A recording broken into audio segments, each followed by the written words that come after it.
Hi, my name's John Ungerman, and I'm from Pottstown, Pennsylvania, and I'm watching MSNBC.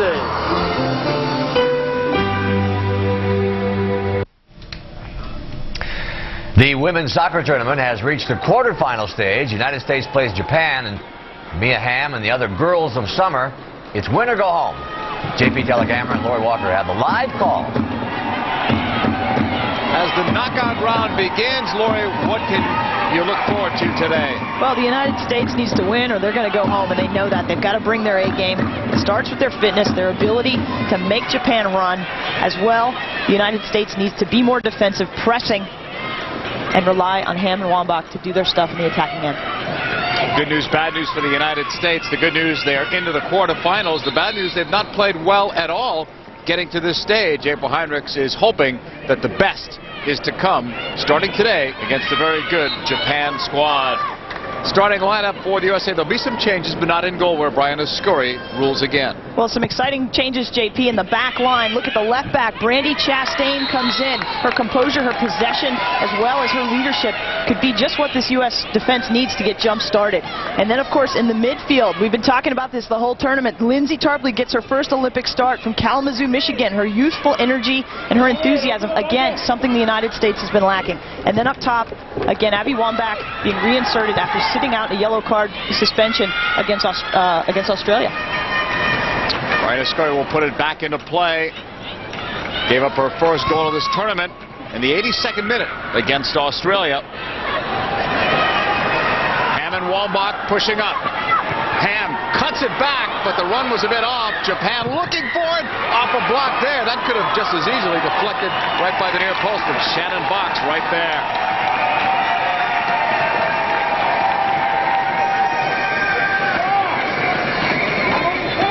Shannon Boxx doing a great job to put pressure on the back line, immediately establishing that the United States is here to win. Ready to put it back in play is Japan's goalkeeper, Yamago. And in the back line, watch number 5, the right back. She's an attacking player, Kawakami. She'll come up the right side. She'll overlap the midfield. And then in the midfield, the playmaker is number 6, Sakai. Keep an eye on her. She will as well be pushing centrally. And then up top, the player to keep an eye on, number 10, Maruyama. She's trained in the United States for many years. She's from the Atlanta Beat. She is their playmaker. She is the player that they will look to when they need the most out of this Japan attacking line. Isozaki is the captain. She will put it back into play on the long free kick. Headed over by Chastain towards Fawcett. Trouble right there in the USA box. Arakawa will pick it up. A dangerous player. USA must pay attention to her. She'll be the recipient of some of these passes from the great Sawa. Regarded by all as the best player to ever play for Japan, number 10. Sawa with it. The cross inside, and Scurry comes out. Good grab for Scurry.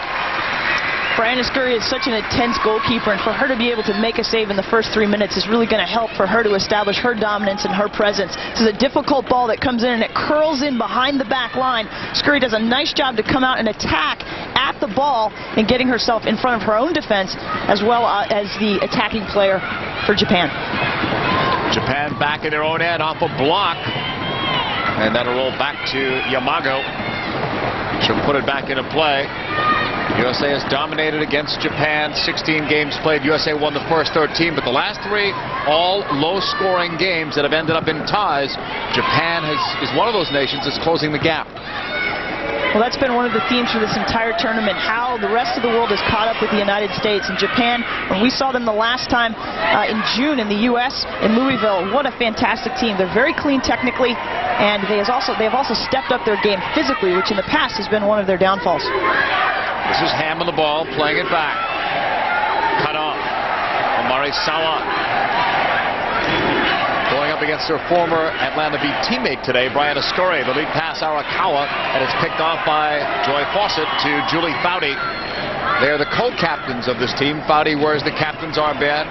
Whenever she comes out, Joy Fawcett would wear it, normally. That's Lindsay Tarpley playing in Ali Wagner's spot. Wagner started the first 3 games. It's one of 2 major changes made today for the USA. Chastain in for Reddick. That's the other big change. JP, I want to make a quick correction from what we saw at the onset. We listed this as a 4-4-2. Right now, it looks like the U.S. is playing in a 4-3-3 with Christine Lilly pushed up and Lindsay Tarpley playing in front of two defensive midfielders in Boxx and in Foudy. This is a great lineup. It's very much more of an attacking system for the U.S. And to me, this makes a statement that head coach Heinrichs is ready to get after it and continue to advance on in this medal round. Laurie, is this because of the way they've played, or is this because of now you enter the knockout phase? Well, I think it's a two-part equation. There's no doubt that the U.S. needed a little jump starting. Nothing better than to get the players excited than to play a different system. I think a lot of people have always felt that the U.S. has the personnel to play out of a three-front because we have so many creative players in the U.S., the ability to attack and go at players 1v1. That's Shannon Boxx bringing it down. USA, we're looking left wing, and that goes out of play. Japan will have a throw-in. Christine Lilly scoring in that last game after a 13-game drought. 5 in the ball. Kawakami. U.S. getting it back. Kate Markgraf. She has moved central with Chastain playing as the left back. That's Lilly. Boxx. Long ball. Oh, a good attempt for Chastain. The other piece of this equation is the U.S. goes into a 4-3-3 is that the outside backs for the United States who are tremendous attacking personalities. You've got Chastain that's going to be coming up the left side and Rampone coming up the right side. They have to go forward. There's a tremendous amount of space being left with a pinched midfield, and so they have to go forward and close that gap, both on the attack and then as well on the defense. As soon as the United States loses the ball, if it's on Chastain's side, you're going to see her pinching up and defending against the outside midfielder for Japan. Headed forward by Sawa. Arakawa looks. Knocked away by Chastain to Christine Lilly. A cutting ball inside. Back for Shannon Boxx. Nice cut there. We'll switch it over. On Rampone's side. Pushed up on the right. That's Foudy. Julie Foudy from Mission Viejo, California, pushing it up, getting some help. U.S. working on possession. They want to focus some on possession today and definitely some speed of play that's been missing for a good portion of this tournament. Well, as you get into the knockout round of any tournament, it's interesting to see how you've gotten there and what the progress has been. And the United States has certainly gotten a rhythm playing against Greece. They were able to control the tempo, control pressure. They were put under tremendous pressure by Brazil, which tested their ability to come back into a second half where they did not perform well in the first half. And then they played a game against Australia where they really dominated play in the first half and then fell asleep in the last 15 minutes of the game. And so a lot of the pieces for the puzzle for the United States have been tested. Now, again, as we said, it's knockout phase. You've got to bring your A game and you've got to put all your pieces out there and really get after it. That's cleared away by the United States. They move it forward. Wambach lays it off. Left side Lilly. 2 players going down. The long ball played towards Hamm in the corner. Shimokozuru lost it to Hamm, who may have earned a corner kick for her side, but also may have injured herself in the process. She is down. And natural concern for Hamm. Mia with her classic cutback. You can see she beats one defender, and then I believe it's Isozaki that actually tackles her there. Hamm's still slow to get up. That would be very detrimental to the United States this early on in the game. Hamm is not one to stay down on the ground. That's a good point. Normally she pops back up and she takes more abuse from other teams than anyone else, but always bounces up. Sometimes a little slower than other times, but that's a long time for her. Well, as a forward from the United States, she has always been a target. She gets hit from behind. She gets hit from the side from all different angles. You can see she's up. She's walking it off gingerly. But she is not a player that will traditionally stay on the ground. That's something she prides herself on. As you're going to beat up on me, is her philosophy. I will continue to stand and continue to take it. Corner kick. Christine Lilly will be taking it. Strikes it hard off the left foot. Far side. Oh, a crunching play there with 2 players going down inside right by the goalkeeper's area. Wambach That was a very physical challenge. No one is as physical on this field as Wambach, but she took the worst of that. Well, an interesting note for the U.S., they out-tower the Japanese players by about 4 inches on the average, and you can see Wambach certainly was up there. The Japanese player doing a nice job to use her body and get her hip on Wambach. She was already in the space, so Abby just colliding and sort of bouncing off. But certainly one of the things that the U.S. is going to have to exploit. The average height on the Japanese roster is only 5'5". Tallest player at the back is Shimokozuru at 5'6", but Wambach is almost 6 feet. Along the far side, Japan trying to work it up the wing. USA getting it back. If you compare this to the game in June, the first 10 minutes, USA has looked better than they did in the first 10, where Japan was just springing the ball all over the place. But it's still early. And the U.S. definitely has a lot of respect for Japan. Arakawa goes after it. She couldn't get it. She scored the goal in that game that gave Japan the lead, and Wambach tied it in the second half. Japan keeping it on the ground. One player missing so far, Mio Otani, from that offense, but she's another player to watch, number 11. Well, Japan traditionally attacks with those 3 players, Arakawa, Sawa, and Otani, and the 3 of them collectively knocked off Korea in their qualification. Korea has been dominating the Asian region, and the 3 of them were responsible for the 3-0 victory over the Koreans to get themselves here along with China. And we neglected to point out Mia Hamm did come back out onto the field after that corner kick was taken. So let's hope that everything's okay there.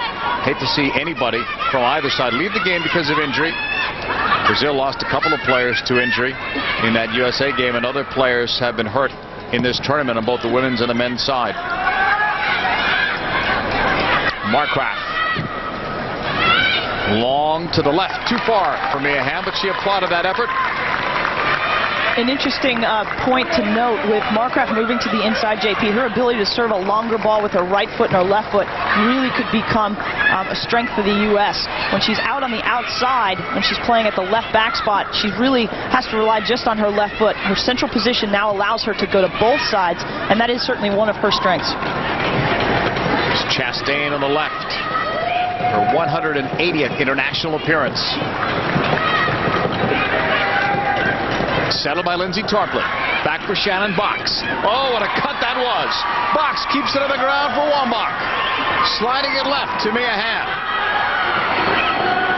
Inside the 18, the cross floats in. Yamago got it. What a great play, though, by Boxx to get that offense going.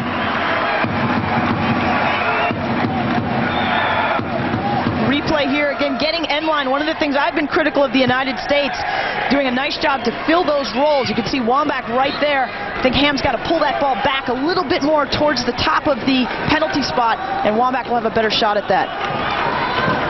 13th minute, scoreless. USA versus Japan. Japan, one of 8 teams total to qualify for all 4 previous World Cups on the women's side. They also made it to the '96 Olympics, lost in the opening round. They did not qualify in 2000, and here they are trying to make a statement and get into a Final 4. Quick throw in coming up for the USA. Chastain also gives you that long throw in as a weapon. There's some contact there. And the USA is wondering why they didn't get an advantage call. Seemed like they were okay with it, ready to go, but Hamm will have a free kick. 14th minute, scoreless. Hamm by the near sideline to take this.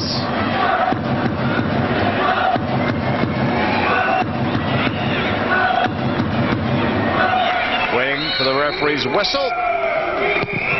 Hooks it. That's up for grabs. Wambach closest to it.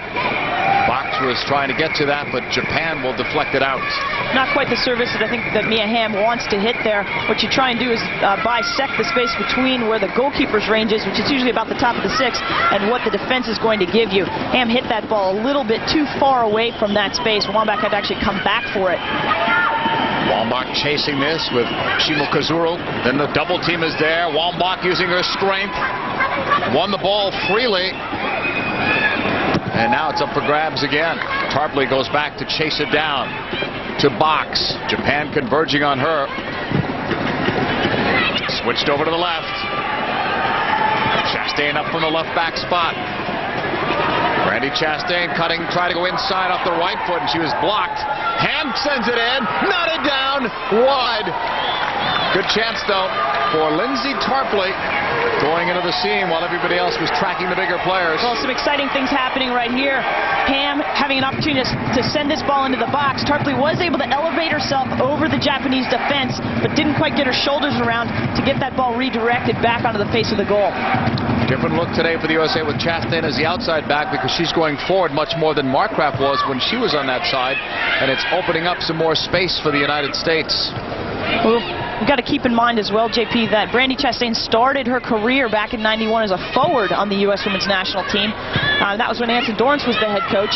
She had a stint away from the national team for 4 years and then returned when Tony DiCicco brought her back in and made her into a defender for this U.S. national team. So she's very comfortable up in the attacking end.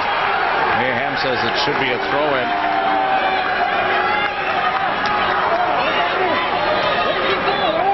Again, good to see Mia basically re-engaging in some physical contact there. She seems not to be running so gingerly. I think that, we hope that she is okay there. Doesn't seem to be having a problem accelerating, which is the #1 thing that Mia Hamm needs to continue to do in this game. Japan will knot it down and collect it.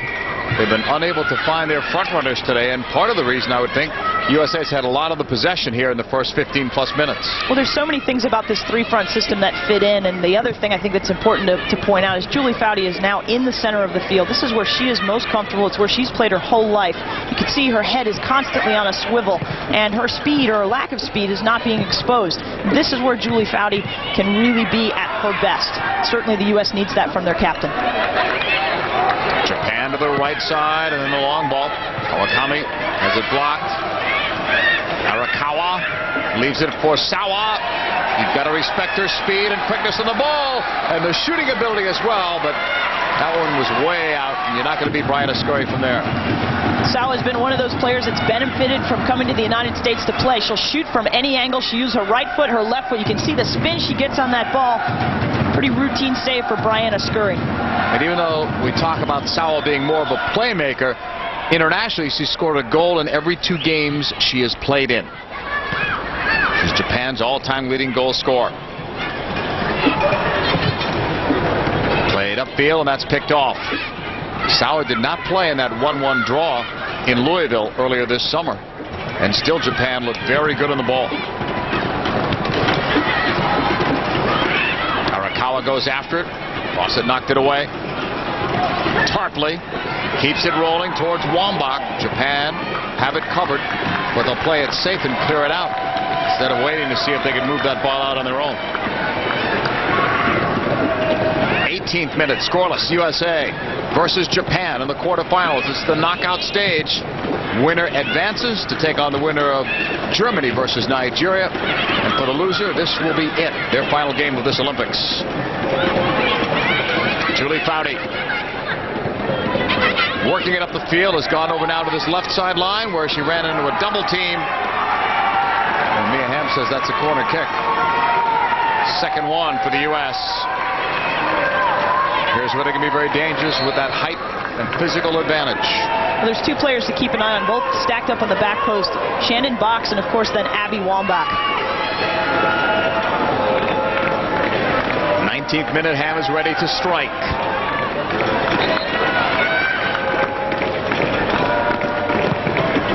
The driven ball, far post, headed wide. But the opportunity was there, and Abby Wambach thinks every time she gets her head to it that it's going to be a goal. Wambach plays with such emotion and such intensity. She feels it's her personal responsibility to score every time she steps on the field. Hamm, again, not getting this ball driven quite as much as she needs to. Wambach, again, has to come back, retreat away from the goal, which takes her momentum away. And now all she has to rely on is just that contact with the ball. If Hamm can put that ball in front of her, Wambach can jump, accelerate onto that ball, and get some more power and redirection. Japan finally putting some numbers forward here, but the USA collectively coming back on defense.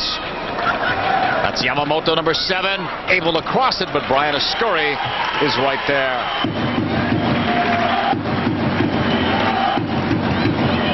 Scurry rolling it ahead. I like the fact that there are 3 red jerseys there as the Japanese player is getting her service off. The U.S. is doing a nice job to cover for one another. There aren't a whole lot of spaces and gaps right now in the U.S. defense, and that is certainly going to be one of the strengths. And having Fawcett with her experience as well as Chastain, they're going to keep those seams tight and make it much more difficult for a player like Sawa or a player like Otani to spring forward and free inside the box. Boxx will take over for the United States, rolling it right. Rampone is up in the right back spot, pushing it forward, flicked on. Hamm thought she had some support on that left side. That was a pass, not a shot. Yamago will put it back into play.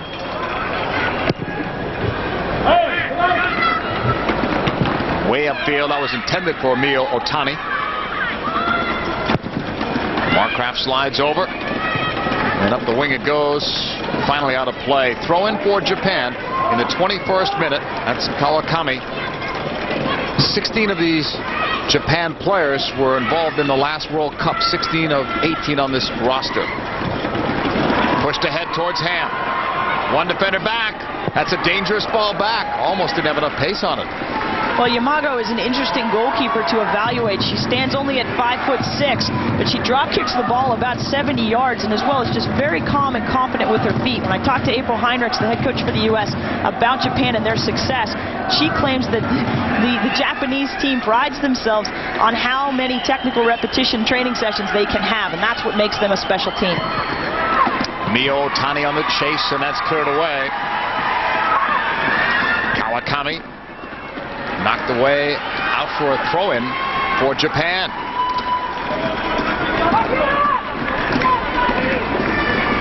And they're taking their time with this. Kawakami's on the near sideline getting ready. That's Heinrichs, head coach of the USA, coaching in her 2nd Olympics. Ball out apparently. There's been so much talk about the group of 91ers, the 5 players that started their pursuit back in 1991 with their first championship. And remember, Heinrichs was the captain of that group back in 91. Ball played across. Arakawa wanted to bring it down. Now it's left there, and then finally cleared by the USA. Japan going forward. Sawa needed a better touch. You could see what she was trying to do, but wasn't good enough. Here's Lilly into the middle. Lilly keeps it rolling. Foudy inches forward with Hamm to the left. 23rd minute scoreless, USA and Japan. And Foudy had stopped the run. Hamm thought she was going to continue on. Well, the fun and exciting part of playing in a 3-front is the mobility that's created. You see Foudy going forward. You see Lilly over on the right side of the field, which you never get to see when she's playing left midfield. And so the mobility is what creates problems for the Japanese defense to organize. When you're playing in a flat system like Japan is playing in, they stay in specific zones. And as U.S. players come back and forth and through those zones, it can get confusing as to who is to mark up. Pushing forward. Played up towards Sawa, now to the right. Kawakami. Decent ball, but too far. And swept out. Okay, Markgraf coming over into that spot that Chastain had vacated when she went forward. Floated up inside the 18. Scurry will bring it down and wait for her teammates to push forward. Scurry waiting for everyone to go forward. Bry's father unfortunately passed away this year. Of all days, on Father's Day, she says she feels her dad's presence inside of her. He's out there helping me. When we spoke to Brianna, she mentioned that her mom was going to be coming, and we do believe that she's here in the stadium today. That certainly brings a nice presence for her. Her mom hasn't been able to be there with her since her father was ill for so long. The captain of Japan, Isozaki, is down. In the 24th minute, here's how it happened. That's a heck of a tackle, and as I alluded to at the beginning, Mia Hamm said that the Japanese have been working on their tackles, and that's a clean tackle. You can see her cleats were down, but definitely a physical tackle. Suzaki's been involved in the last couple of World Cups. Japan cannot afford to lose her on defense. And you can see she's already been taped up. Not from this game. but from previous. Well, the match that caused such duress on the Japanese body was that against Nigeria. There were so many physical battles and so many fouls that occurred in that game. It's certainly one of the things that Nigeria is known for. It'll be interesting to watch their matchup against Germany today. Very physical team, and a couple of Japanese players were actually taken off the field during that match. USA looking to see if they can get on the board first and go from there. That's Hamm on the right. Looking. Sending it inside. 2 players down, and that ball is cleared away. Last game against Australia, USA had 14 shots, but only were able to put 3 of them on goal. Of course, they were missing Wambach, and now another player is down, Shimokozuru. You can see Wambach kind of wrapping her arm around, and then you can see Wambach's knee going straight into the ribs of Shimokozuru. That's a lot of mass moving through a pretty vital part of the body. Anyone who doesn't believe that women's soccer can be physical hasn't watched the Olympics, didn't see the WSA. I can't say enough about college soccer because I don't have as much experience like you do, but women's play, especially at this level, very physical, especially when the stakes get higher here. It's fast, it is physical, it's a technical game, and it's funny because I always hear people compare the men's game and the women's game, and you know, you watch at this level, it is as physical as the men's game, but there is one thing that I find different. A lot of times the women will pop right back up, maybe with the exception of the Brazilians who like to roll around a little bit and use that time to recollect their thoughts, but it's a fun, it's exciting game, especially at this level. When the U.S. is playing well, there is nobody better at the game. And the U.S. frustrated by their lack of performance so far. Players have stepped up and said the same, and for the first time, April Heinrichs in a long time, you and I heard her being critical of the team's performance.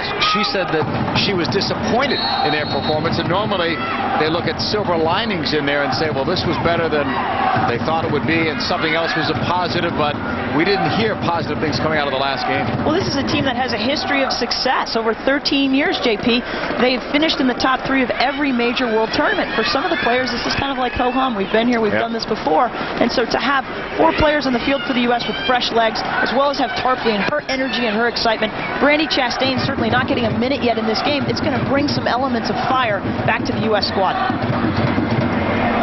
Lilly's quote, speaking about the U.S., she said for them a tie feels like a loss. That shows you the mentality that these players have. They are used to winning. And that may all change when a lot of these players retire, at least initially, until they can replace them with a new cycle of players. Well, I like that quote better than the one she had in college when there was a tie at the University of North Carolina. What did she say said that it was like kissing your brother.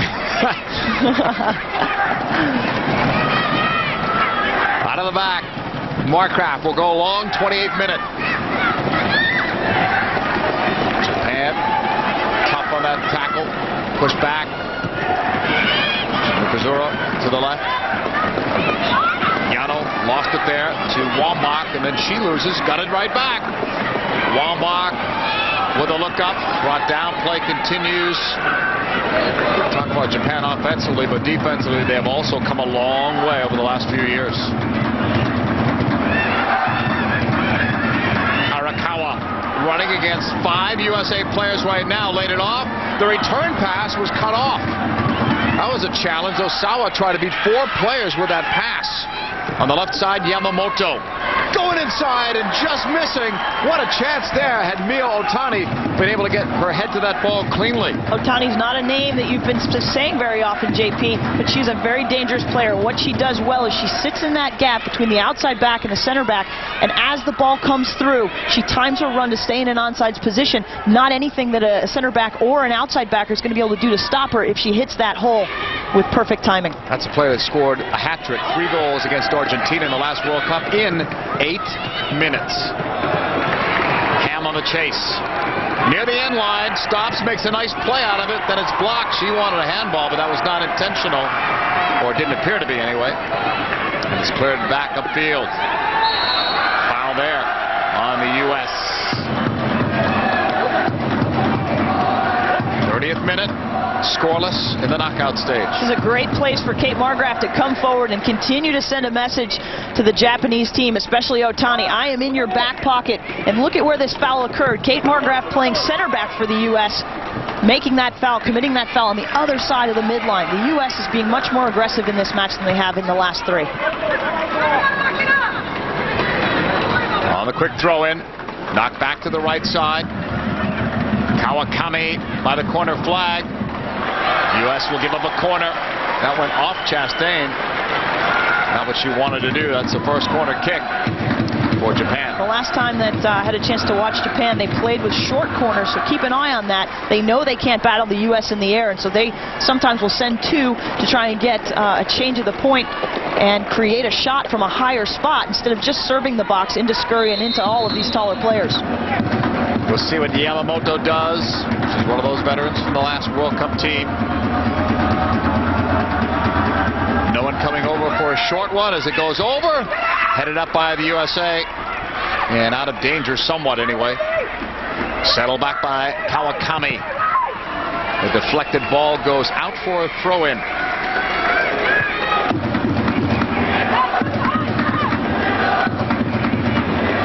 Kawakami.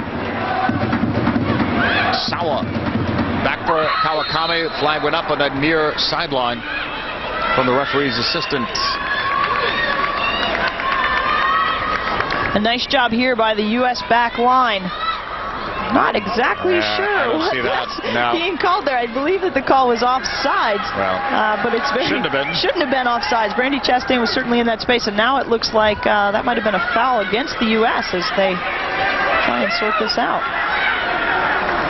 Free kick coming up for Japan. Scoreless, 32nd minute. Knockout stage begins today on the women's side. Yamamoto headed away, not out. That was dangerous.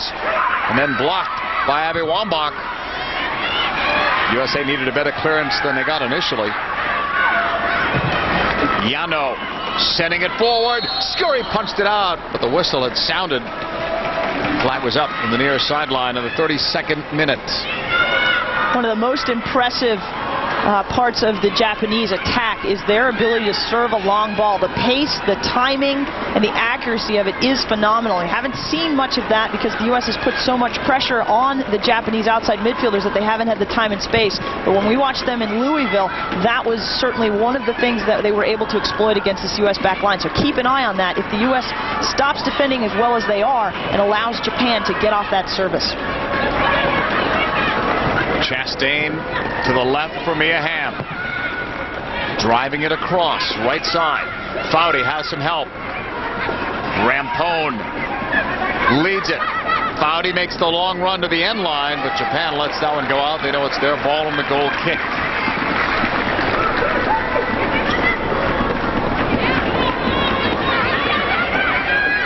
Still scoreless, 33rd minute. USA coming in today as the favorites, but a lot of people know that Japan could give them a good game and could win the game as well. It would not be as big a shock if Japan were to win this game as it might have been even a year ago. Well, certainly what Japan has shown the U.S. in their last three matches, and then what they've done in Asia in beating Japan, or in beating China, and then certainly in beating Korea, another team similar to Norway that is missing from this great event. The Koreans have really come along, but were eliminated by the Japanese, and their fantastic play. Yamamoto thought that ball was out. The entire ball was out over that sideline.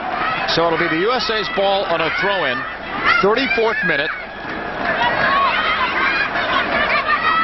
Another competitive match between these two sides. Rampone up the wing. To knock inside. There was some holding going on, but it's let go by the Brazilian referee, De Oliveira. Yamago clears. Lances off his shoulder, and it'll roll out. Should be a throw-in, and it is for Japan.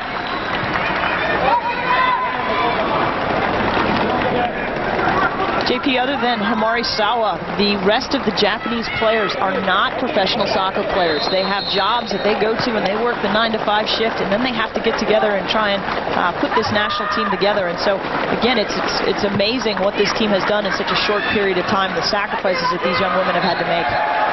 Should be a dangerous play on the high boot, but instead they're calling it a goal kick. That is Homari Sawa.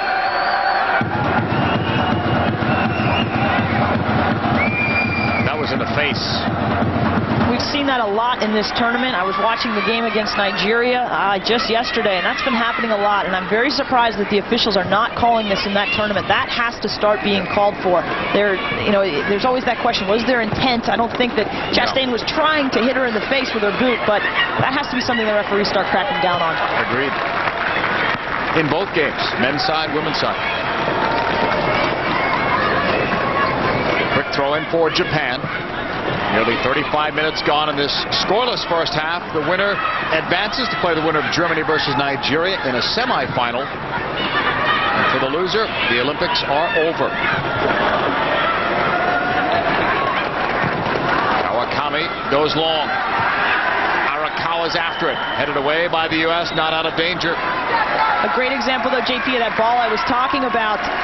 Kawakami coming forward. Again, she is the outside back, but she's coming forward and hitting a perfect ball that just dies in front of Otani. It just basically sets her up to be able to crack a one-time shot. U.S. has to continue to put pressure on the wide players so that they can't get those services. Second corner for Japan. 36th minute. Yamamoto. This time they do play it short and out a bit, and they're going to get another one. And the U.S. will have to pay attention to that trailing player if Japan goes the same way. That's a way to their head coach, who's done a nice job with this team.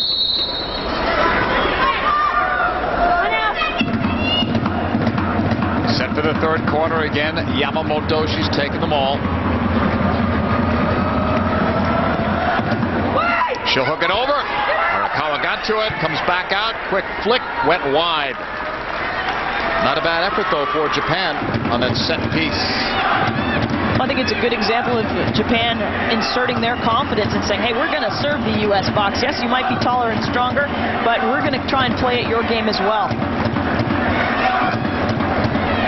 This is Joy Fawcett, like many on this team, saying that this is it, final international tournament.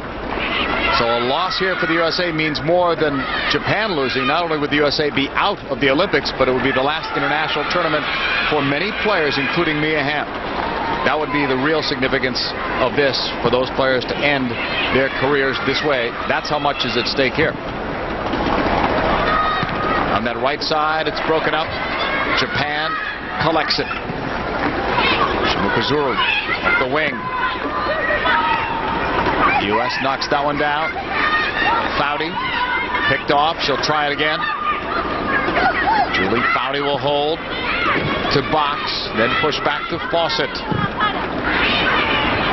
Switch to Chastain off the chest. Markgraf. Now the long ball to try to mix it up. Off the head of Christine Lilly that time, who was up forward in a hurry.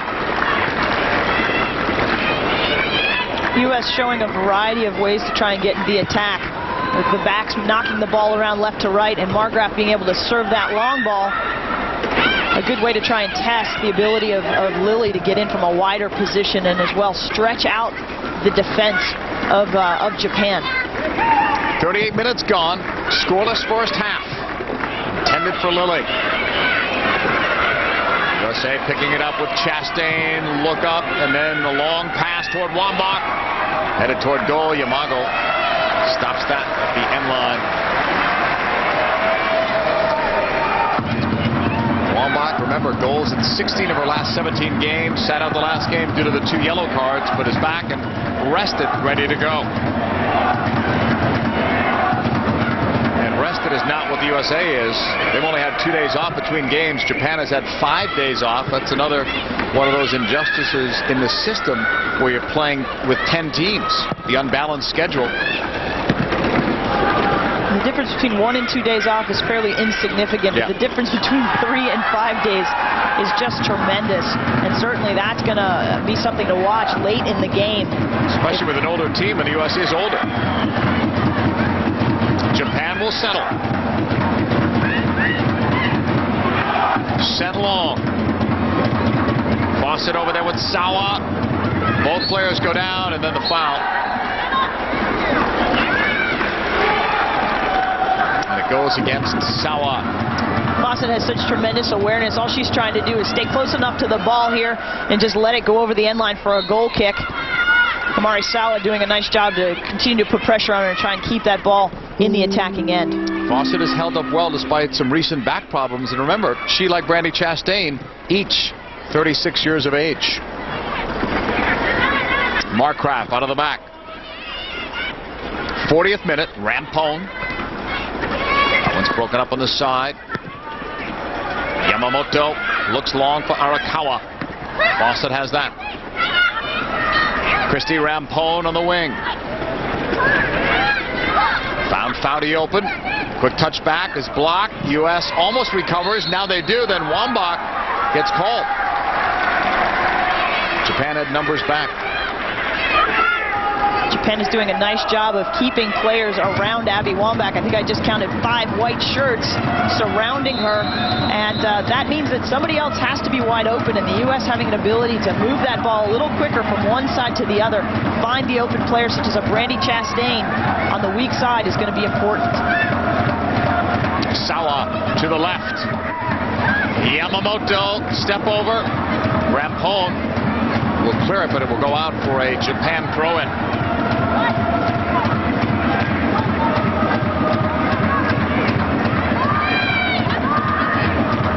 Yamamoto on that throw-in. Fawcett has her forward covered. It goes out. It was Arakawa.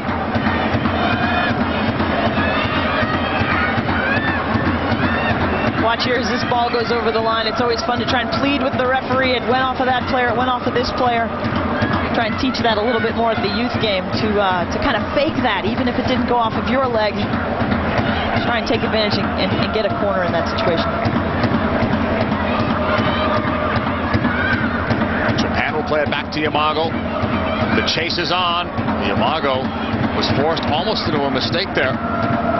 Now you can call it that because the U.S. takes it over. And Boxx gets clipped by Sawa. Foul was called. They played against each other in the WUSA. 42nd minute. First half remains scoreless. USA has had a lot of possession in this first half, but give credit to Japan. They're not giving the USA that many scoring chances. Here's Hamm. Quick throw in. Japan will deny that space. Yano up the wing. Shannon Boxx. Switching it over. Brandy Chastain. Rolling it ahead. Knocked away, but picked right back up. Lilly. Nice move to get free. Christine Lilly pushing it forward. Japan in some trouble there. Loose ball. Shot at a goal off the right foot of Lilly.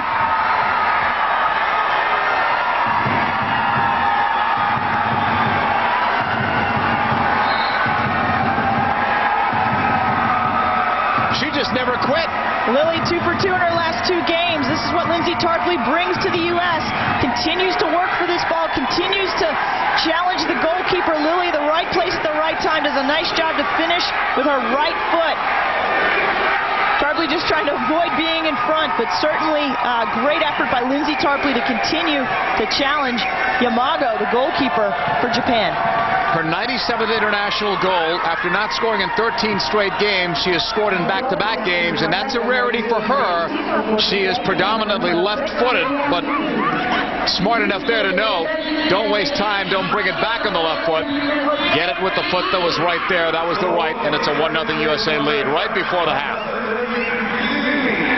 An uplifting goal for the USA. We'll see how they play it here for the rest of this opening half. Here's Foudy. There's a one time that Japan looked disorganized defensively. That's a handball. Well, I would agree with you, JP. Japan did look a little bit disorganized, but Christine Lilly going back to her roots and being a take-on artist in a three-front, as a wide player, her ability to face up and to run straight at the Japanese defense is what created that goal. And then, of course, her stick-to-itiveness to continue to follow through, Tarpley's hard work in keeping that ball alive. But that is what Lilly needs to do, as well as the whole U.S. team. At this point in the tournament, you got to rely on your strengths, go back to your roots. That's what Lilly has been known for, facing up and taking players on. Individuals need to shine, and she's done that now. That's what the USA needed, a big play, big spark, and to get that first goal. On the right side, Arakawa pushing it forward. Markgraf floats it over. Lilly clearing it ahead. Nearly found Abby Wambach way upfield. Seconds left in this first half. There have been a couple of injuries here, so I wouldn't be surprised if maybe a couple minutes were added on, but we'll wait for an official signal. Look at those moves on the left. Miyamoto. And in the end, she just lost it. Japan will collect it. 1 minute will be added on. Flicked forward and then cleared by the U.S. Not out of danger. Rampone with it. This one in stoppage time now. 1 minute added on unless the referee deems that more should go up later. Boxx. Christine Lilly's goal, the difference right now. The 97th international goal, getting closer to that charmed 100 figure, where only 4 others have gone. Lilly on the left, cutting it. Hamm stepping in. Mia still with it, holding, still with the ball. With all the traffic, now lays it off for Lilly on that left side.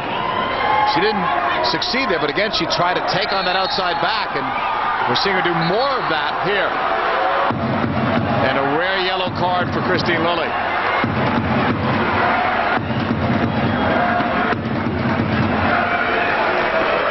Lilly is reaching over and pulling down. I'm not sure if it was for the foul, the yellow card, or for her dissent and sort of pleading with the referee on the foul. First half comes to a close. Let's get your thoughts on a USA 1-0 lead. Well, I think it's an exciting style that the U.S. is playing. They've got to continue to keep up the pressure defensively, continue to have motion in their attack. But I'll be honest, other than that just last attack that created a goal, the United States has not created many shots on goal to test Yamago. There has to be more production from all of this work that the U.S. is doing. Possession most definitely is up for the USA, but the chances, well, they just haven't created them in the first half of play. Lilly gets the game's only goal. Second straight game in which he has scored. USA leads at the half by 1. The Bud Light Institute Low Carb Summer Games. Ladies and gentlemen, today's event is a classic way to burn the low carbs in a Bud Light, the Micro Marathon. What do you like today, Ian? Well, the Kenyans are always strong covering this 15 feet, Keith. But don't count out the other guys.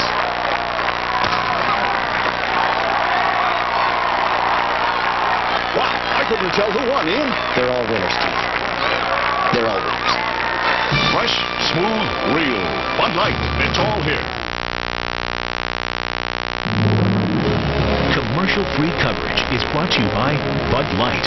Bud Light, fresh, smooth, real. It's all here. 15 years ago today, America's Janet Evans set the world record in the 800-meter freestyle. That record is still on the books, as is her world mark in the 400-meter freestyle, which she set a year earlier, while winning the gold medal at the 1988 Seoul Games. She owns the 2 oldest world records in swimming, and perhaps more importantly, 4 Olympic gold medals. And we're delighted to have my friend Janet in the studio now. Nice to see you. Nice to see you, Pat. Now, does it seem like 15 years ago? You walked in and said, that was 15 today? Yeah, it does, and especially when you're here at the Olympics, it feels like it was yesterday.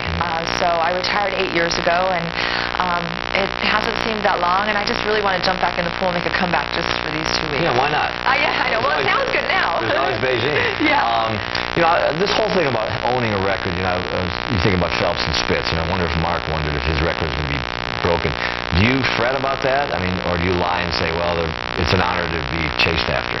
You know, it's you're always the standard when you hold a world record, especially when it stands for a long time. But You should have seen me in the stands on like about 4 or 5 nights ago when the women's 400 free was on. I was sweating. I was like I was in the pool, you know, and when the race was over I went, so I think I realized then that they've become somewhat personal to me. They've become a part of me, and yes, they will fall, and yes, I'll be okay with it, but, you know, in the meantime, there's a part of you that really doesn't want them to go, So you don't to be honest. You don't want to sit home and hear me say former. Yeah, I know. Well, one day it'll be like that. I'll be okay with that. Do they have a shot? Diana or Callan have a shot at this today? You know, there's a French woman swimming really well. Her name is Laure Manadou, and she's pretty much kind of come out of nowhere. She's been doing very well for about the past 8 months. I expect her to win it. Overall, the American swim team, what do you think? Let's talk about Michael Phelps first over the I think, I think our swim team is doing so well, and you know, we came in here so favored, and we've had a few setbacks, but we've had so many amazing moments, so many Kleenex moments. When those girls won those 4x200 freestyle relay, you looked at them, and you know, just seeing everyone up on the award stand, and even Michael Phelps when he won his first gold medal, it was like he'd been aiming for it for so long. When he finally won it, it was just so nice to see. So we're doing great, and we still have 2 more nights to go, and I'm so proud of them. Compared to when you swam, and it wasn't that long ago, I mean, is the texture of the athlete different now in the pool, do you think? Is the personality different, a little more gravitas maybe, or? Well, I think that swimming in general has changed. You know, I swam in an era when the U.S. men dominated and the East German women dominated, and the U.S. women would kind of fall into place every once in a while. And now it's all these different countries. You know, we think that we can dominate, but we've heard more national anthems at the pool this week than ever before. So I just, you know, there's different things going on in swimming. A lot more of the athletes have gone professional, so there's a lot of other factors going on. But ultimately, we're still the same team, still the Americans getting the gold. You didn't have Eminem to listen to in your headphones. I did. I listened to like U2, I think. Depeche Mode. I'm dating myself. Natalie Cogden, your thoughts on her? She's awesome, and her gold medal was well deserved. You know, she had been struggling for many years through injuries. She missed the 2000 Olympic team, and she's just a cornerstone of our team, leading all the relays. That 4x200 freestyle relay, her swim was incredible, and it's finally her time, and it's just so lovely to see because she's been such a great swimmer, but every time she just kind of seems to miss it, and it's nice that she made it this time. Before I let you go, let's talk about the pool for a minute, because we were talking earlier about it's so hot here in Athens. It's in the 90s, 100s maybe, and then windy too. Yes. You know, the night of the women's 400 freestyle, the waves, there were little white caps on the pool because the wind, and you know, it was a factor because for years we thought that the pool was going to have a roof over it, which was going to take away some of the elements, and a few months before, as everyone knows, they said no, it's not going to have a roof. So everyone struggled with that a little bit, and the conditions haven't been optimal for world records. I don't think there have been quite as many world records as we usually see in Olympic Games, and that has to do with the weather conditions, but we're all in the same boat. They're all in the heat and they're all in the wind. Well, good luck. I don't know how to say this. Good luck tonight, or go USA, or you know, who do we root for? Them, or you keeping your medal? Them. I'm just sitting up in the stands being lazy. They're the ones out there, so we'll cheer for them. Thanks for dropping in. Thank you, Pat. Nice to see you. We'll be back after this. Hello, it's Chris. The trouble with politics today is a lot of these guys, they say what they think the public will buy. Who told him to put the statement out? That's why I love going on television and making them tell the truth. Yeah, but the denial now is coming from an anonymous person. I spent 30 years working with politicians, either with them or against them. He holds back from actually saying it's not true. What's that all about? I think the trick on television is to ask them questions that they've never heard before and make them think out loud. And that's my job. Hardball with Chris Matthews, weeknights on MSNBC. You'd expect the largest healthcare provider in the country to offer advanced cardiac care.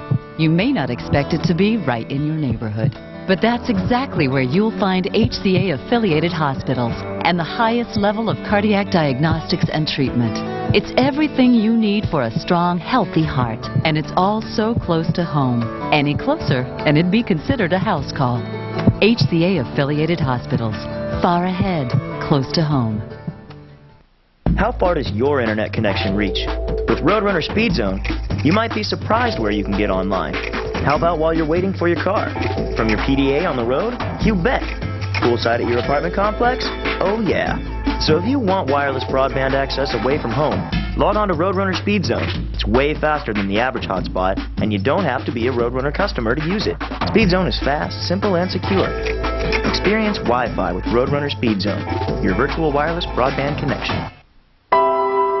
My pregnancy was, well, normal. But within moments of delivery, there was a complication with our son. I can't describe the relief I felt, knowing that we were in the right place with the highest level of care.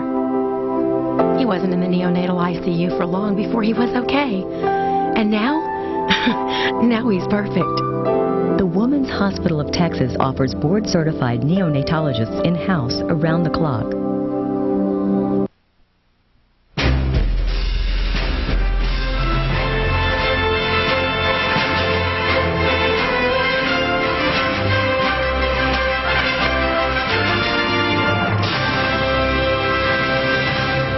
We're back in softball earlier today. It was another Olympic performance by Team USA. 7 up, 7 down, all shutouts. 2 and 4 Chinese Taipei faced the tough American pitching today. Let's go right to it. Top of the third. Chinese Taipei actually had a chance to score against the Americans. Bases loaded. The Cat Osterman gets a strikeout. Gets the USA out of the jam. Osterman, the youngest member of the U.S. team here. She had 554 strikeouts in her freshman year at Texas. She had 10 today. Got Bustos? Sure do. Scoreless, bottom of the fourth. Crystal Bustos crushes one. She leads all teamers and homers in Sydney. Another one today, third of the tournament. USA up 1-0. The top offensive players in the world. Her teammates love her, and she's loving it today. Top of the seventh, Lori Harrigan on the mound for the U.S. Yang Wei-shun lines one to center. Amanda Freed makes the great diving catch for the U.S. and throws to first to get the double play. Freed's a former star pitcher at UCLA, showing she can play the outfield pretty well. Nice catch. The U.S. goes on to win 3-0. Osterman now 2-0 in the tournament. The United States is not allowed to run in Olympic softball, as you see, 3-0 today. It's the fourth inning of the gold medal game in Sydney against Japan. With today's victory, that streak now stands at 45 innings. Turning now to soccer, a loss today for the United States would mark the end of an era for women's soccer. Several of the stars of Team USA, including Mia Hamm, have said this Olympic Games is their last tournament wearing the red, white, and blue. You don't want people to concentrate on when you're going to retire, but it's just a natural question that comes up. And so rather than, dodge it, I've said, this is my last major international tournament. I still love it, and I still am mentally fresh, and I'm, as excited for these Olympics as I've ever been, but this will be, this will be it for me. With 3 of them knowing that they're going to retire, it's a little bit hard. And I think that's a little bit part of me that's like, do I want to do it without them, or, do I? They're not walking away from me personally. They're walking down another avenue, and we're going to meet again for lunch sometime, and we're going to talk about it, and we'll laugh about all this stuff that we normally laugh about. And the destiny of those great sports pioneers could be decided in the next 45 minutes. J.P. Delacamera and Lori Walker will have the first half highlights after this. Commercial-free coverage is brought to you by Bud Light. Bud Light, fresh, smooth, real. It's all here.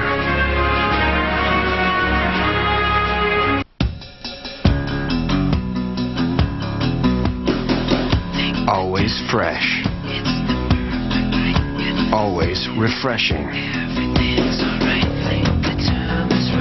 Nothing goes better with summer. Because fresh beer tastes better.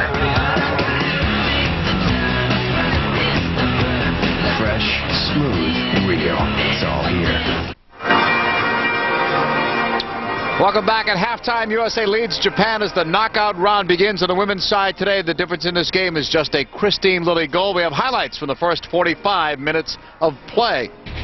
Well, certainly not a lot of shooting highlights, but some physical play here as Hamm is taken down on the end line and is very slow to get up. When we look at it in slow motion, you just see her knee being wrapped around the Japanese defender. Not a common look on Mia Hamm's face. And then Brandi Chastain with an acrobatic, flexible move on the other end. Better be careful, that's worthy of a card.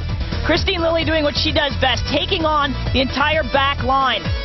Amari Sawa tries to clear that ball. Tarpley keeps it in possession. Christine Lilly knocking it home with her right foot. Again, the effort by Tarpley to be in the right spot to distract the goalkeeper helps Lilly to knock that ball home. Goals in back-to-back games for Christine Lilly. Will it be enough? We still have a second half to come your way. We'll take care of business after the break. A America's watching Dan Abrams. He knows everything there is about law. It's against the law. It's stealing. Dan really ties it all together. The Abrams Report, weekdays at 6, 5 Central on MSNBC.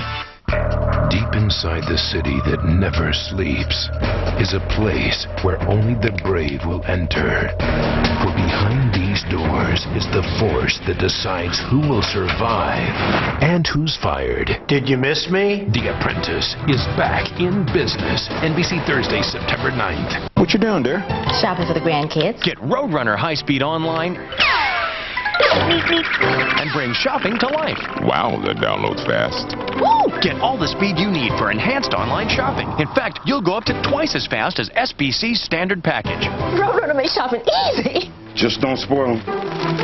Call 1-800-ROADRUNNER and get your first 6 months at $29.95 per month.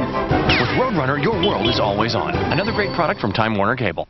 My pregnancy was, well, normal. But within moments of delivery, there was a complication with our son.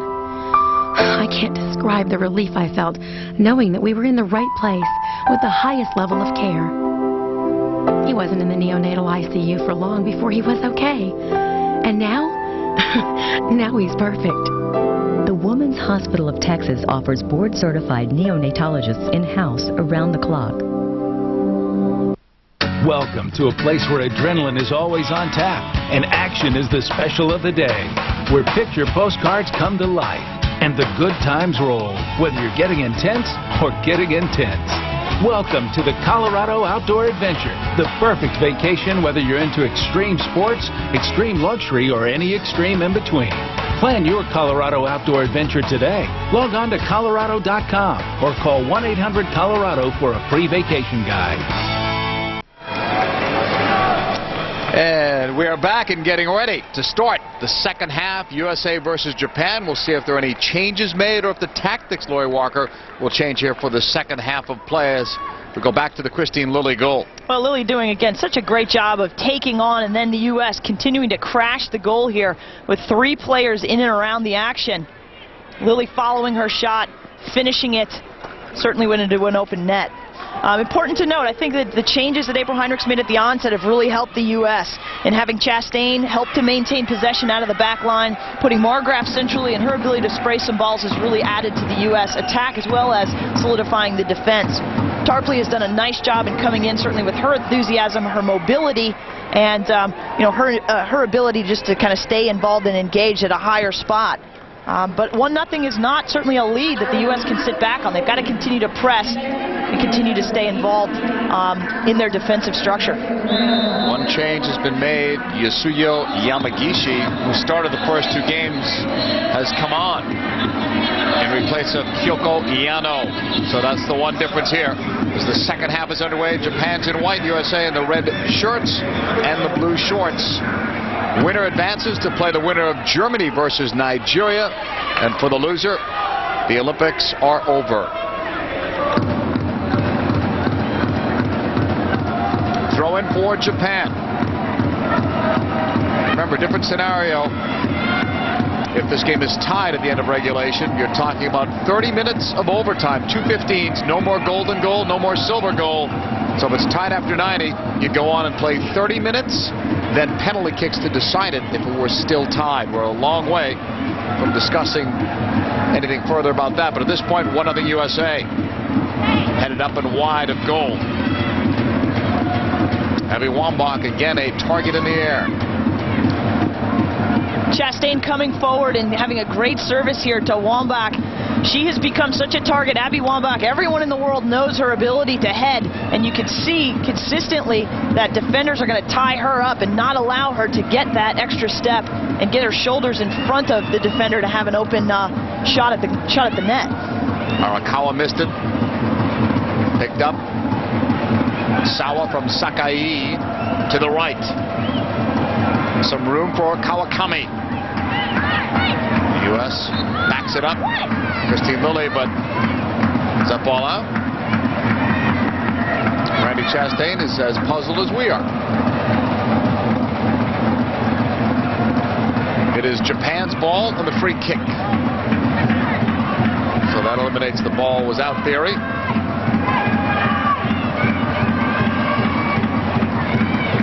chance here for Japan on the restart. Pushed up into the box, knotted down, and it'll go in. Japan has tied it up. Sawa would be the one if she got it. She leaned forward, but I didn't see a great touch there. It may have just been a deft touch. It's 1-1. Off of the free kick. Very difficult to see, but as that ball is struck, it did look like there's a Japanese player in offside position. The ball actually comes off of, I believe it's Rampone that it deflects off of. I don't think Sawa got it. She leaned down. I didn't think so. It's very difficult to tell from that angle if the ball touched anyone or just came in off of the service. Not a good way for the United States to start the half, but Sawa's being credited for a small touch. I believe that's going to change. But we'll wait and see.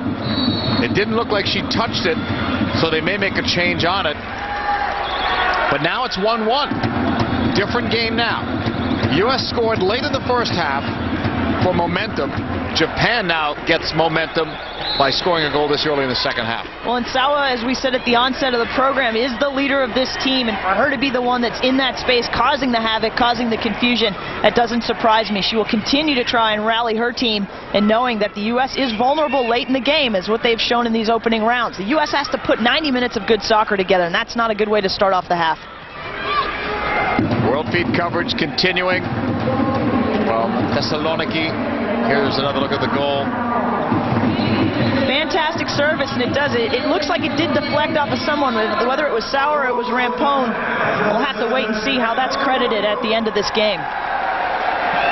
Well, the thing about Sawa, she knows, and we saw later, you and I, in the replay, she was at fault on the Lilly goal. She had a chance to clear that ball out. She was caught in a bad spot, and she probably felt some of the blame for that, and no doubt wanted to make a statement here in the second half if she could. Certainly the sign of a great leader is when a mistake is made on the defensive end to work doubly hard on the attacking end. And simply her run across into that space in front of the U.S. defense caused enough confusion to allow that ball to go through. The U.S. coming back to defend. And this is going to belong to the United States on the throw-in. Chastain is over there.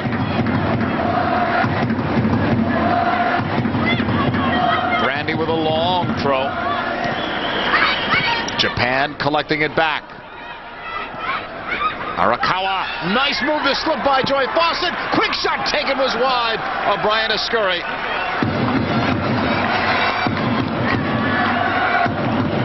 Good try from Arakawa. That could have been the go-ahead goal. Arakawa sitting again in that seam between center backs. Does a nice job to get herself through, but probably should have continued that run and organized her feet to get off a cleaner shot. Sawa trying to roll it through. That's blocked. And the run right on after it. Off a mistake. Sawa nearly made the USA pay a price. The mistake that the United States has made in the first few rounds of first few games of this tournament was that they were very much more of a reactive type of a team instead of being creative. And it seems right now the U.S. is sitting back on their heels a little bit. They need to get their pep back in their step, make the game happen instead of letting it come at them. Off a flick, it'll come back. Wambach chasing it. Wambach looking against Kawakami. At the end line, runs into traffic. The entire ball wasn't out there. So play continues. It was close. Here's Boxx keeping it alive. On the left side, Lilly across. And nobody at the other end. On the run, it's Tarpley. And it'll go on to play. Go back a few years ago, Japan and the United States. If Japan gave up a goal near the end of a half, that would have been the end of them against the United States. But instead, they have the confidence now that they can play against the USA. Recent results have shown that. They come out, they get one early in the second half, and you have a different game. Well, again, it's the evolution of women's soccer. The United States has been the pioneers. They have laid the road, laid the foundation, and what's happened in the women's game is as teams have gained more confidence and become more technically clean, they now have that opportunity to gel as a tactical team. And it was one of the things that I said as we came back. Japan probably is going to make some adjustments. Their ability to create better opportunities for themselves by making adjustments tactically is where the game has evolved for the women. Wambach on the run. Chased by two players. Now she's able to turn on Isozaki. Takes the shot. Saved by Yamago. There's a rebound for Hamm. Cutting it back, and it's behind Lilly. Good save by Yamago, but a rebound was left. That could have been disaster for Japan. It's only the second shot created by the United States. So once again, second straight game where they're just not creating enough opportunities. Wambach holding. Tackled inside. The quick shot by Lilly again off the right foot was wide. Well, one of the reasons that there aren't a whole lot of shots going on right now is that the defense continues to collapse. The way you solve that is doing what Wambach did, and that is shooting from in front of the defense. As that window of opportunity begins to close, Wambach faces up and gets off a strong shot that Yamago's not able to hold on to. Yamago will clear this one. Not where she wanted to put it, just giving possession back to the United States. Chastain on the throw-in. 1-1 here, 53rd minute. This is the knockout round. So the winner advances to the semifinals, and the loser heads for home. Japan to the right. Less pressure on them. For the USA, one of the arguable 2 or 3 favorites to win the gold, the pressure is squarely on them.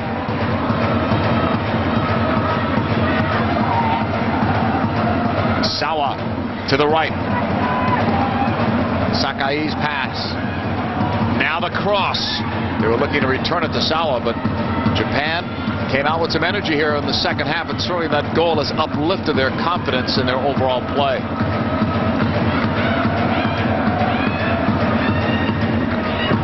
Very quiet USA bench. The long ball is denied by Japan. The U.S. tried to send it further upfield. It was intended for Tarpley. Switched across to the right. USA coming back to defend. That was Hamm on that challenge against the captain, Isozaki. Throw-in is coming up.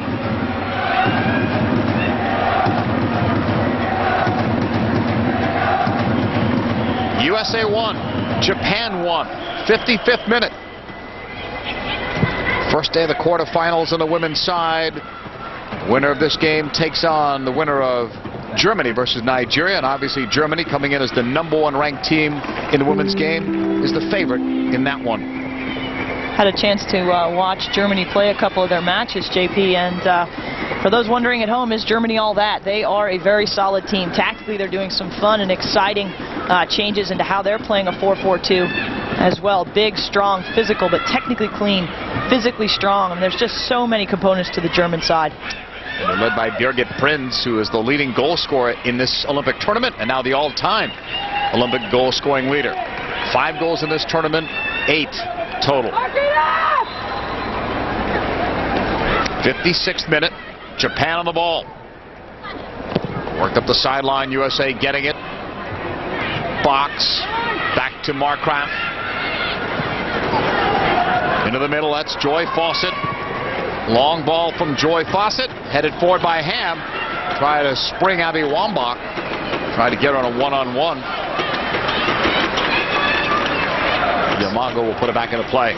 One of the problems that the U.S. always falls into when they play this system with a 3-front is just playing long ball after long ball. The midfield has to open themselves up. Boxx needs to become an option. Foudy needs to become an option, so that it's more than just a long 60-yard ball from the back line forward for flicking on. Rampone is to the right in this 1-1 game. Collecting is Foudy to Boxx. Bad pass picked off. Foudy's able to get it back. This is Fawcett. We talked before about one of the keys being speed of play. We're not seeing that from the USA. A lot of these passes don't have enough on them. Well, Japan as well has stepped up their line of engagement, and they were sitting back in the first half. They're now pressing forward and trying to put a little more pressure on the U.S. back line. That doesn't surprise me, because that's what other teams have done that have been successful. Certainly Brazil showed if you put the U.S. under pressure, they're going to give the ball up. Chastain to Hamm, who's very deep. Foudy rolling it right. Rampone is up. Foudy inside, just missed Lindsay Tarpley, who was making the run inside the box. off the bench in every game. Lindsay Tarpley has, but today she gets the start as our world feed coverage continues from Thessaloniki. Comes all the way back to Brianna Scurry. I spoke to Mia Hamm about Tarpley and what she brings, and talk about a compliment. Mia basically said that Tarpley brings great instinct. She understands a sense of pressure and has a very aggressive first touch, and all those things have really helped to contribute to adding some speed to the midfield for the U.S. and certainly bringing some of that, again, as I said earlier, youthful energy that the U.S. is desperately needed. She's expected to be a future star in this team. For now, a role player on the U.S. squad. It might be a personality player to watch in the years ahead. Hamm will take this free kick.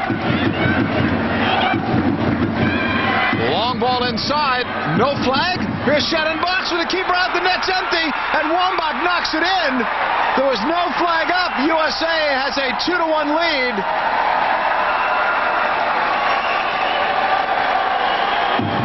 That one came from out of nowhere with Hamm taking the free kick. It's the old passive offsides. Japan stepping up. Shannon Boxx runs from a deep position, so she is not in an offside spot. We saw this at Euro 2004 with Van Nistelrooy from the Dutch team. Basically, she's not involved in the play, Wambach, but as that ball is passed, she's back in an onside position and able to finish it. What a nice finish and a nice gesture on Boxx's part to lay that ball up. She very well could have finished it herself. I'll tell you what, I've never seen 4 players like that with no Japanese defender near it. So they were saying that everybody was in a passive offside position apparently, but that's weird. That was strange to see a replay like that and see all the red jerseys and no one back for Japan. Wambach now has 17 goals in her last 18 games. So Japan falls asleep on the Mia Hamm free kick as they were stepping forward. Well, the tactics behind that concept is to try and step just before the ball is being hit. Where it didn't work out for Japan is that Boxx came from a deeper position from where the line was drawn, and again, since it arrived at her foot, she was not in an offsides position. It's probably the most difficult rule in the game to try and explain. Japan having to come back a second time, down by 1 here, and that goal comes completely against the run of play. Japan was the better side since the second half has begun. Foudy will leave it off. Rampone towards that left side. Chastain going long, and that's going to be cleared. That looked like it was out. Apparently not. Lilly leaves it for Shannon Boxx. USA had a 1-goal lead before, couldn't hold it. See if they can now. Again, Boxx does such a nice job to know that there are 4 red jerseys there. Gives the ball to Abby Wambach because she knows that it's going to wind up in the back of the net. Hopefully we'll get a chance to see that again from a wider angle and be able to analyze that a little bit more. Tough to tell on that world feed replay just where the situation was. That was on a reverse angle. 61st minute, 2-1. We did not see Japan protesting. That's usually a first sign that it's okay. It's such a risky tactic to try and step as that ball is being struck. You're relying a whole lot on a referee's assistant to make the right call. And as I said earlier, it's been a point of contention in the world of soccer in trying to understand and explain the concept of passive offsides. Right side it comes. That's Rampone. She got clipped and she's down as that ball rolls out of play. And there's not been a lot of fouls in this game, but there's been some tough hits.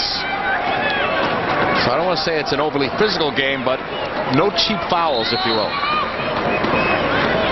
Christy Rampone will try to shake that off. She's the former Christy Pierce, if you're wondering about that name change. She was recently married, and the same with Kate Markgraf, formerly Kate Sobrero. Some people are tuning in and wondering where those players are. They're just playing under their married names. Laid off to Boxx. A 2-1 USA lead, approaching 62 minutes gone. Winner advances. Loser goes home in the quarterfinals. Hamm on the sideline. Lays it off. Foudy and Hamm together. Ball cut back, picked off. Sauer was looking for it. That's Foudy. Trying to turn it upfield. She couldn't make that play. It was knocked out. She touched it last. Sauer got credit for the game-tying goal, but now Japan are down again on a Wambach goal. The right side, that's Kawakami. Ball played long to Otani. He's had so few touches today, Mio Otani. Fawcett will switch. Left side, Chastain. USA taking it down a little bit on the pace here. Markgraf plays it over to Chastain. Going long. And Wambach nearly got around Isozaki.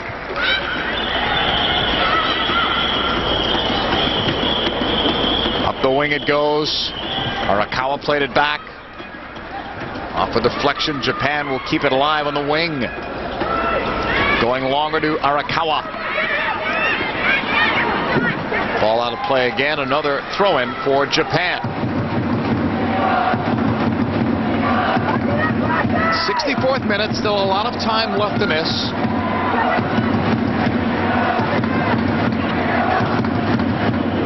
Up the long throw-in. USA getting it back. And just lost there on that sideline by Christine Lilly. She had the USA's first goal. For the second straight time, though, a Lilly goal, that one anyway, wouldn't be a game winner.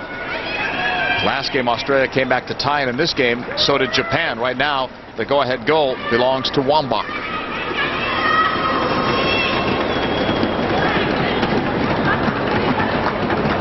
Chastain ready for the throw-in. USA have not made any subs here so far. Of the allotted 3, Japan made the one change at halftime.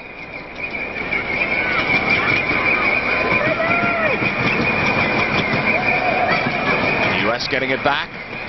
Wambach, the intended receiver of that pass. Instead, it's Japan again. And the long kick goes out of play.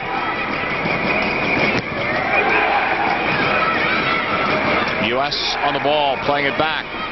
Aside from the goalkeeper, Scurry, only Fawcett and Markgraf have played full 90s in each game. USA has gone to their bench often in this tournament, and you would think that they might have to do that today, too, with only a couple of days rest in between games. Well, and certainly one of the exciting players that I always hope to see is the insertion of Heather O'Reilly. And usually it's about 20 minutes to go in the game when O'Reilly might be up and be a substitute. At this point, difficult to guess who she'd come in for, because the U.S. attack certainly has been very solid. Boxx playing it back. Big chance there. Off a missed kick from Chastain. Hamm picks it up in the box. Hamm shot. Couldn't get enough on it. Full credit to the Japan defender, though, who was right there with her, Shimokozuru. Mia not able to quite get her feet, and the ball just getting stuck underneath her, but she still does a good job to hold off the defender, and she's just falling down, not able to quite get a hold of that ball. But again, it's the United States having such numbers in the box, it's creating these opportunities for them. Second save by Yamago. Japan's only goal came off a free kick. There's another free kick coming up. Struck low and then blocked. Cleared away. It was off Boxx. The right sideline. This is Mia Hamm. Back for Julie Foudy. Foudy will play it back to Markgraf. Rampone inching forward, 67th minute, a 2-1 USA lead. Wambach got behind the defense. In very deep, cover is coming from Japan. And Wambach pulled down. I thought Shimokozuru. Play continues. Haven't seen Abby Wambach isolated much today. That was an opportunity, or so it appeared. On the turn, it's Arakawa. Nice move to get to the outside. Fawcett stays with her. Mio Otani blocked as she tried to pass that ball long. Lindsay Tarpley will hold. Trying to push it to the wing. Japan have a sub up on the bench. Yangita, who's a midfielder. And we'll see who she's going to come in for. Yamamoto. So 15, Yangita comes in for Yamamoto. Yangita, a veteran of the last 2 World Cups, despite being only 23 years of age. Miyuki Yangita. So Japan have made their second substitution, getting some fresh legs out there. USA with Hamm, blocked. She fights to win it back, and apparently fights too much. Foul was called. The face of women's soccer, we will all be sorry to see her leave. Anyone that's a fan of the women's game. Fawcett coming back to defend. That could have been trouble. Omari Sawa was there, and it's a corner kick, but the USA will give up. 4th one. Good choice by Joy Fawcett to just knock that ball out of bounds. She tried to get her hips around it, but couldn't quite clear it for a throw-in. But again, it's that dying ball that I talked about earlier as the Japanese serves it up and over the defense. Just is such a difficult ball to deal with and forces the defense to run at their own goal.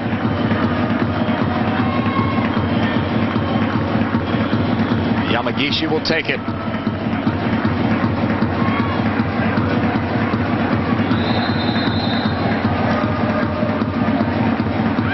She is ready to deliver towards the far post. Loose ball picked up Arakawa, and it's blocked away from her. Quick shot taken, 1 block there. Sakai lays it off. Quick shot taken, was wide.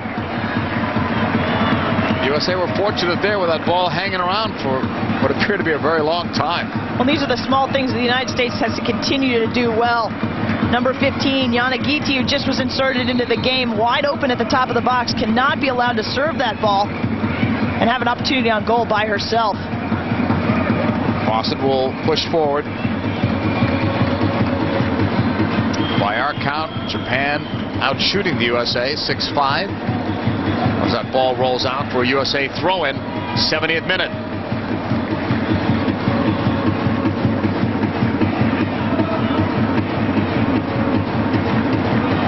Chastain played it back. Markgraf to Boxx. Markgraf again. She'll go long on the left wing side. Lilly trying to cut it inside of Isozaki, but it goes out. Lilly with goals in her last 2 games, numbers 96 and now 97 of her international career. Yamago will clear. 71st minute. Winner advances to take on the winner of Germany versus Nigeria. The loser goes home as the quarterfinals begin today on the women's side. You have Mexico and Brazil, and Sweden versus Australia in the other matchups, with China and Greece being eliminated. Most people felt, myself too, that it would be Mexico and Greece going home, but no one expected China to do as poorly as they did. Well, it's an absolute surprise, and I've watched the Chinese youth programs, JP, and they're so strong at that level that it just is astonishing. And what made the difference was when they rolled over and died over Germany. That 8-0 score is what eliminated them. They would have had a chance to stay involved in this tournament had they not given up 8 goals. Wambach fighting along the sideline as that ball is cleared out. 2-1, USA continues their lead. Lilly and Wambach are the goal scorers for the USA. Sawa for Japan. Out it goes, another USA throw-in. And they'll take their time with it. This is a critical time in the game, JP. We've talked about how the United States hasn't put 90 minutes of good soccer together. The pace is definitely slowing, and I wouldn't say that that's something that's going to benefit the U.S. They've got to keep up the pressure. They've got to continue to play, because a 1-goal lead is not enough to finish this game. Off a deflection, and Mia Hamm will get a corner kick for her side. 3rd one for the U.S.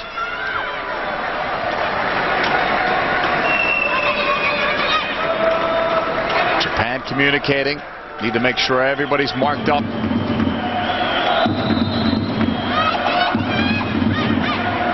Hamm is ready. On the corner, floats it up there. Yamago missed it. There's that aerial advantage, and it was just put up over by Chastain. Well, Brandi Chastain adds another element on that back post along with Boxx and Wambach. You could see Brandi elevating herself and getting herself in a great position, but isn't able to get on top of the ball to be able to aim it down. So as it skips off her head, it goes high and into the stands. Arakawa lays it off on the right. Japan trying to push forward. Markgraf knocked it away. Left there for Boxx. 73rd minute, USA leading over Japan 2-1. Lilly holds.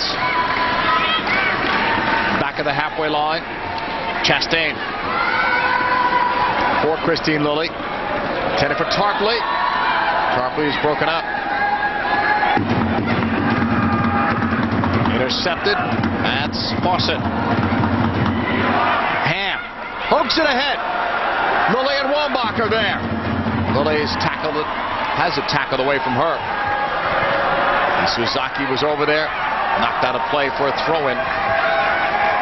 One of the differences, JP, as you watch Christine Lilly taking on and exploding into space versus Lindsay Tarpley, you can see that gap in age. Tarpley with a more explosive touch that Christine Lilly used to have. Lil's got to get that touch back and be more explosive on that first opportunity. She was in the right place in between the defense of the Japanese, but she's got to be more aggressive on that first touch to get her in behind the back line.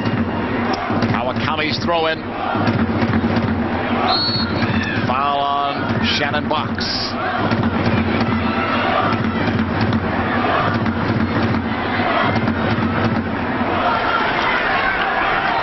Japan gaining that halfway line, going long.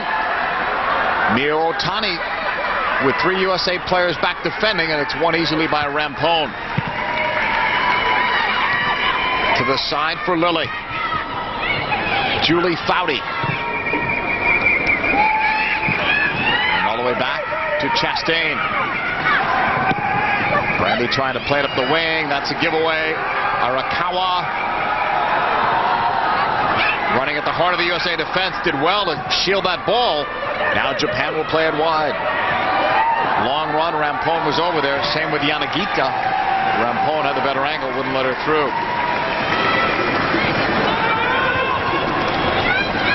You talk to the coaches on the U.S. Squad, they say that Rampone continues to be one of the fastest players on the team. Markgraf probably second fastest, at least in that back line. Not many players in the world that are going to outrun Christy Rampone. Another player who in college actually played as a target player at Monmouth College. She was a forward and then converted to play as a defender when she got to the national team. Hamm with it. Lifting it on the run. Well timed by Lilly. The cross.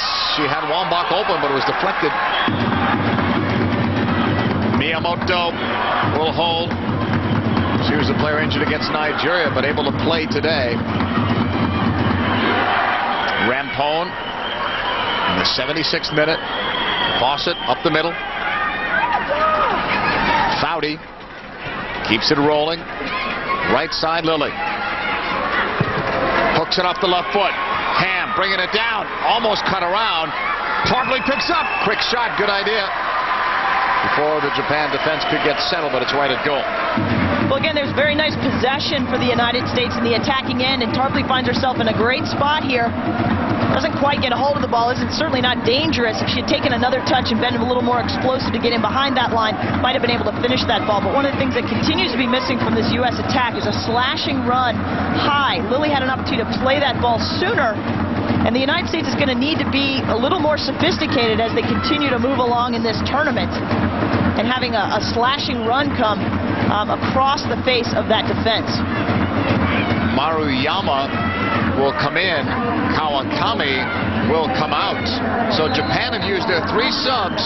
The U.S. have not gone to their bench at all. Question is, will they? Here in the 77th minute. On that left side, that's Yangita. Long ball, headed forward, but Scurry is right there.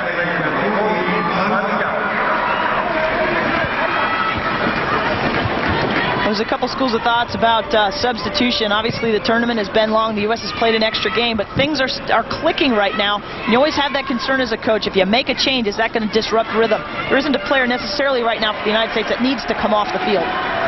Hamm is to the left. Isozaki obstructing her, no? Hamm's going to get a corner kick out of this.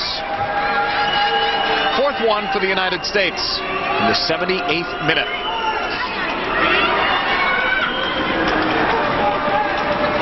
Hamm taking her time. She scored goals in 4 of her last 5 games overall, and in the first 2 games of the Olympics. Hamm sent it across, headed by Foudy and cleared off the line. U.S. getting it back. Lilly, that's blocked. And we've got a Japan player down. That is Sawa,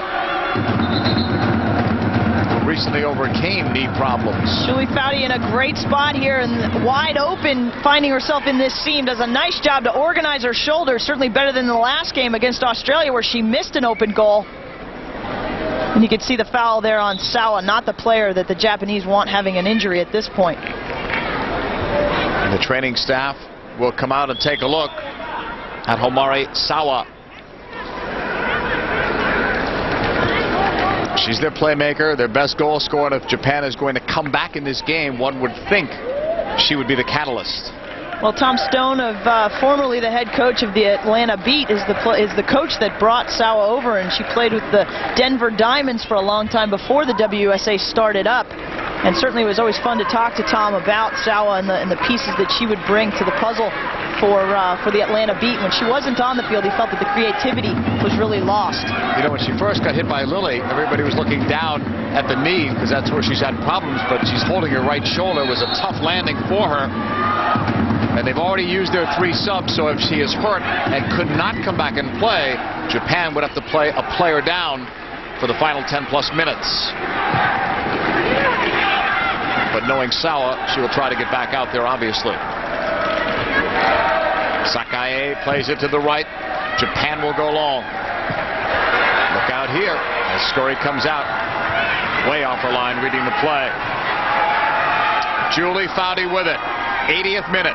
2-1 USA. Winner of this advances to play the winner of Germany versus Nigeria. The loser goes home. Their Olympics are over. Lilly will play it over to the left. Sawa is back on the field. So that's good news for Japan. Chastain to the left. Hamm with a give and go. Lilly's wide. The ball cut back. Settled by Wambach. Looking to turn, then lays it off. Foudy cracks it. It's deflected wide. It should be a throw-in for the USA. Japan touched it last. 81st minute. Throw-in for the United States. I talked to April Heinrichs about the problems her team has had in getting end line and organizing the box, and one of the things that she said is that Abby is so good in the air that players want to serve that early ball to her, and it's almost become a little bit of an Achilles heel for the U.S. in serving early balls when they should get end line and find a better seam. Foudy keeps it in on the wing. Hamm, Tarpley, and that was supposed to be for Foudy, who had stopped her run.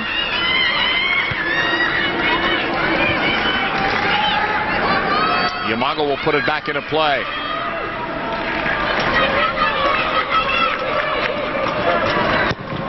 Long clearance the other way. U.S. looking to get it back with Wambach. Trying to settle. Gets by a couple. Tarpley trying to go outside, then inside, and that was well done by Yamagishi. Good one-on-one defending as Japan takes it over. They have about 9 minutes and some stoppage time left in their Olympics if they don't score a goal to at least tie this one and then set the stage for an overtime. Yangita plays it left. Maruyama, nice cut outside of Rampone. Maruyama will get a corner kick for her side. It's fantastic defending by Christy Rampone. You can see she's still gingerly trotting away from that tackle, so we're going to have to look into that and find out, if she still is feeling something from that tackle earlier on in the game. But fantastic defending, keeps her feet, doesn't dive in, and allows the Japanese player to just dance around the ball without really making anything dangerous. Fifth corner kick for Japan.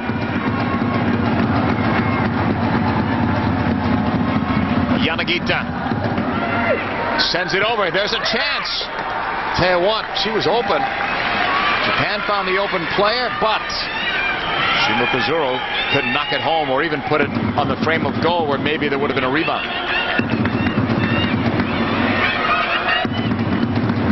A nice service into the box, and again, that's Julie Foudy that's tracking that player and needs to get herself in a better position, maybe having a little higher of a start position. We saw that Foudy was exploited in the last game against Australia on a very similar service. Scurry will clear. Now it's coming back towards her. Cleared by the U.S. Up towards Wambach, and now it's Tarpley. Foudy. Hamm. Nice cuts by Mia Hamm, then finds the open player on the left. Christine Lilly pushing it back for Chastain. USA working on possession, slowing the game down, keeping the ball away from Japan. Now they find Hamm open, making the run left. And she can't get around that last defender, Isozaki. And as great as Mia is, she can't sell that call. Well, what's happening on a lot of these balls, and they're actually all in the same space, right there at the edge of the 18, is that the Japanese center backs do such a nice job of just guiding the ball out of bounds. We call that playing angles, and it's very difficult for Hamm to beat them into that space, and it's to the advantage of the Japanese player just to go with it and let her run right out of bounds. And this happened a few times today. Throw-in coming up for Japan. 84th minute. Needing a goal to at least draw level and set the stage for an overtime, or else their Olympics are over. The USA would advance.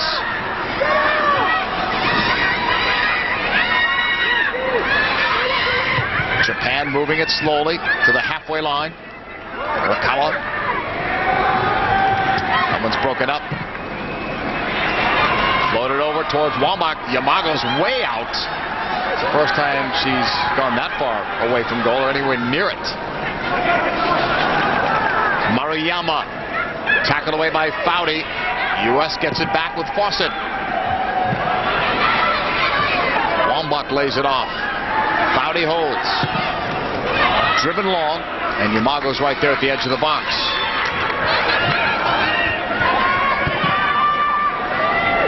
Long Yamago clearance. Chastain in the air. Wambach knocks it down. 2-1 USA lead. We talked about Tarpley and what she's brought to this game or at the onset, but I think it's interesting to keep an eye on her and see how her fitness goes, and she continues to keep that same amount of energy. She prides herself on being one of the more fit players on this team, but receiving her first start in the Olympics, some of her energy might be waning at this point. Might be an opportunity to make a sub for her. Mia Hamm's going to get a yellow card. Yes, she is. I don't think I've ever done a game where both Hamm and Lilly have gotten yellow cards in the same game. Free kick coming up. Of course, everybody starts clean in this round of the yellow card, so if you had one at the end of the first round, like Rampone did, that's gone, even though FIFA changed the rule anyway. The ball is cleared away, not out of danger yet. Maruyama's pass, and that's blocked.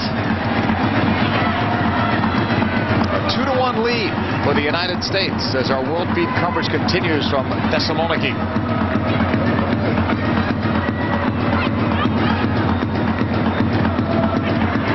Otani just gives that ball away. Long clearance. USA leading 2-1, but how do you rate this performance compared to the previous three where we've been saying at the top that no one has seen the USA yet at their best? Well, I certainly don't want to curse them with 4 minutes to go, but right. I think the United States has played much better. The system, at least in this match, has fit the matchup, and as well the insertion of some new personalities with some fresh legs, I think has really helped the U.S. to maintain a better defensive shape, maintain pressure as well, be a little more dangerous in the attacking third.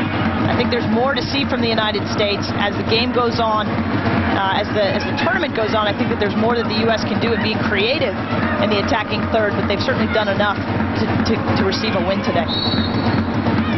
Another whistle to stop play and the foul. 87th minute. USA leads Japan 2-1. physical play continues. Isozaki went into by Lilly. U.S. clearing it. As long as it remains a one-goal game, Japan obviously has a chance. There will be some added time put onto this game because of all the subs that were made by Japan anyway, not by the U.S. So but there shouldn't be a lot put on, even with the Sawa injury. Another whistle. Not sure about this one. Everybody's looking around. The referee was looking over towards the referee's assistant. A 2-1 USA lead, 88th minute. Winner goes on to the semifinals. Loser goes home.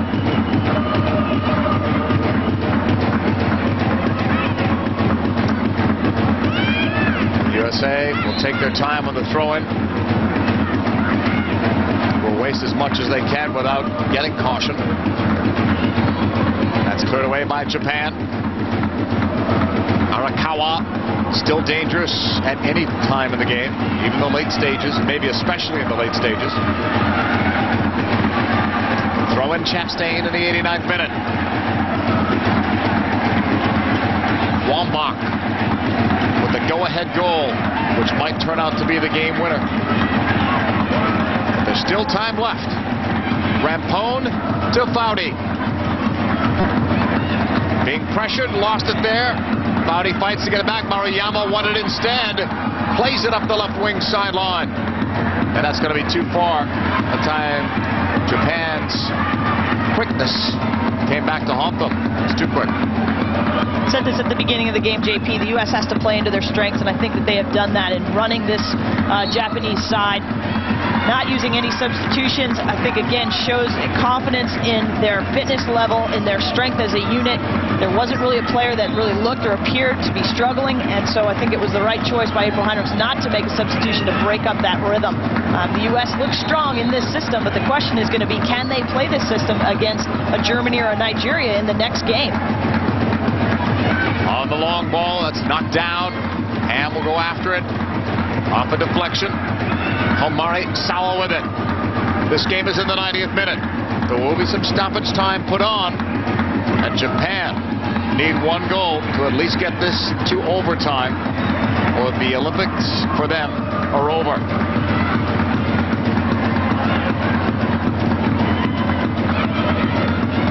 Rampone. And that goes out of play.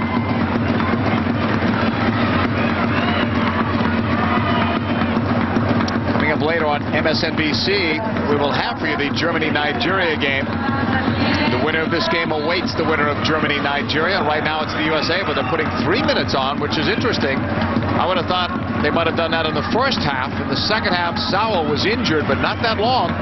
There were 2 injuries, at least in the first half, and 3 subs made, but 3 minutes. It's not what the USA was hoping for.